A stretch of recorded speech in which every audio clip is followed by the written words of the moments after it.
Hi fans of high quality entertainment, welcome to the groovy year of 1968. So this is going to be my top 10 favorite albums of 1968. Not the best, just my personal favorites. And so what I do for the research, yes I do some research, is I type in top rock albums 1968, and one of the top ones I find is on Rate Your Music, where they do the top 100 rated albums from 1968. And I go through the whole list. And then of course not every album is going to be on that list, you know, some personal favorites. So I did add a couple more. But as always, I am going to forget an album or two because, you know, there's a lot of albums out there in the world. And I know somebody out there will tell me I forgot something. But one thing I did notice is there weren't as many great albums for me in 1968 as there were in 1969. But some that didn't make my list but are still great albums are Simon & Garfunkel's Bookends, Jimi Hendrix, Electric Ladyland, Rolling Stones' Baker's Banquet, The Doors' Waiting for the Sun, Janis Joplin, Cheap Thrills, Bob Dylan, John Wesley Harding, the band Music for Big Pink. I know a lot of these would be in most people's top 10, and it's not to say I don't like these albums. They're just not in my personal 10 best. Pink Floyd, A Saucer Full of Secrets, Jefferson Airplane, Crown of Creation, Cream, Wheels of Fire, Creedence Clearwater Revival's debut album, Johnny Cash at Folsom Prison,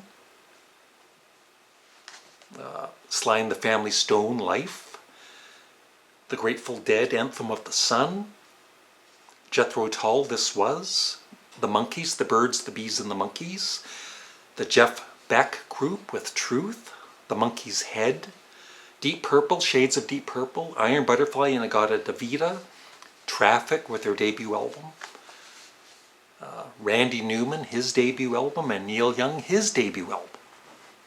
So I'm not saying, you know, there's still quite a lot of albums I like there, but still not as many as I loved for 1969. But these top 10 of mine I do love, and some of them I feel are very underrated. Starting with number 10, and this band, I should have included one of their albums in my 1969 list, but I thought the album was 1968, but it was 1969, and that's Canned Heat's Hallelujah. So I'm making up for it by having Boogie with Canned Heat at number 10. Yeah, Evil Woman, On the Road Again, Whiskey-Headed Woman number 2, An Owl Song, Fried Hockey Boogie. Yeah, I just love Canned Heat at number 10. Now number 9, they released 2 albums this year, and both are really, really good. But the one I've included is Steppenwolf II, with of course Magic Carpet Ride and all kinds of good songs. Faster Than the Speed of Life, Tighten Up Your Wig, Resurrection, None of Your Doing, just excellent. Steppenwolf are so underrated. So that's number 9. Number 8, The Moody Blues, In Search of the Lost Chord. 7.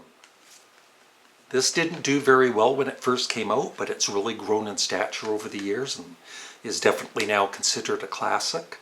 The Zombies, Odyssey and Oracle, with Care of Cell 44, A Rose for Emily, which is just amazing. Brief Candles, This Will Be Our Year, and of course Time of the Season, just a classic album.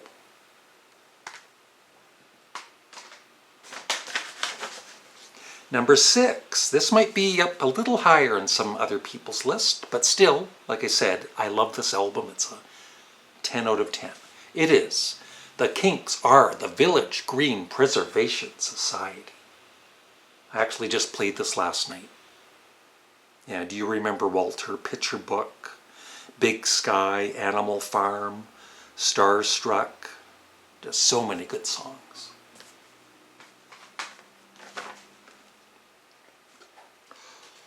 Well, number 5, somebody is not going to be happy out there because I received this comment on my 1969 video.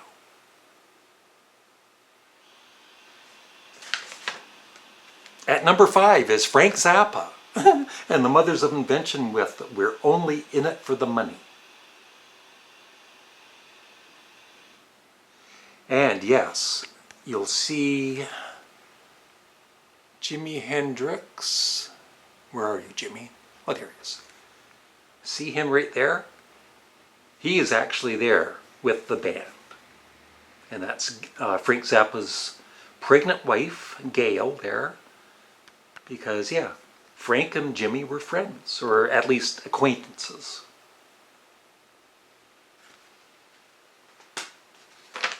Please, please omit Zappa. Please, please go away. Why are, I'm going to go on a rant now, but why are people offended with somebody's choices, personal choices in a list? That always, I just don't get that. I would never, I'm a huge fan of Sparks, and, their biggest song probably is This Town Ain't Big Enough for Both of Us. And if somebody made a top 10 list and they didn't include that song, somebody would say, where's This Town Ain't Big Enough for Both of Us? You know where it is? It's not in the top 10 list that he made.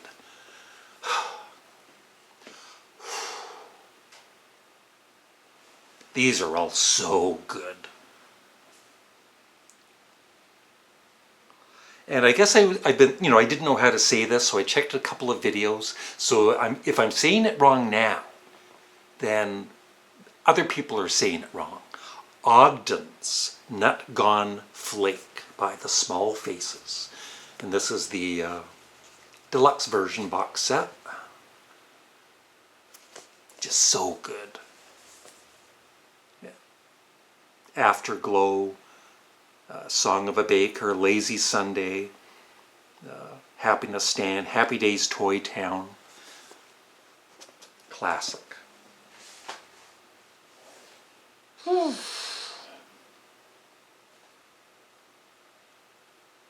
Yeah, I was going to switch them, but no, I think I'll stay with the choices. Even though, like I said, between these two albums, this one at number 3 is probably better than number 2, but number 2 is my favorite out of the two because I've just played it a lot more. But number 3 is Van Morrison Astral Weeks, a masterpiece of an album.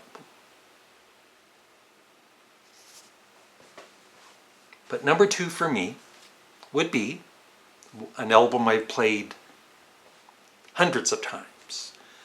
The Velvet Underground, White Light, White Heat. And, this is one of those albums, the very first time I heard it was like, oh my God, this is god-awful. But, I kept listening and I've played it, like I said, so many times since. And number 1's the Beatles' White Album. Yeah, that would never change. One of the greatest albums ever. And so I would love your thoughts in the comment section below. And be very interesting to see what some of your favorites were from 1968. Thanks for watching and have a great day.